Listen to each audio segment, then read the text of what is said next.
Hi అండి.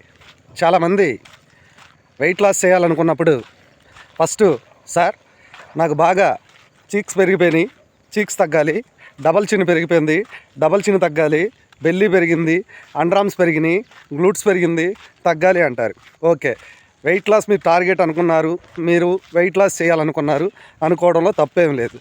దాన్ని ఎంత కన్సిస్టెన్సీగా చేద్దాం అనుకున్నారో కూడా ముందుగా ప్లాన్ చేసుకోవాలి. అలా ప్లాన్ చేసుకొని ఒక 6 months చేసిన, మళ్ళీ ఒక 6 months చేసి వదిలేసిన తర్వాత మళ్ళీ ఒక 2 months మళ్ళీ కంటిన్యూ చేసేటట్టు ఉండాలి ఏ ప్రోగ్రామ్ అయినా సరే.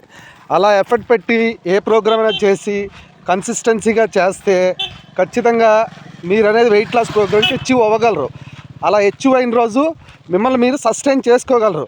దానికి తోడు వెయిట్ గెయిన్ చేసేప్పుడు ఖచ్చితంగా ఎలాగైతే మనము అనుకొని లెక్కేసుకొని క్యాలరీస్ బట్టి ఫుడ్ ఇంటేక్ అనేది తీసుకుంటామో అలా తీసుకున్న రోజు మళ్ళీ మానేసిన తర్వాత కూడా కరెక్ట్గా క్యాలరీ మెజర్మెంట్ చేసుకొని తింటే ఎప్పుడు డెవలప్ చేసుకోగలరు, మీరు అనుకున్న గోల్స్లో రీచ్ అవ్వగలరు.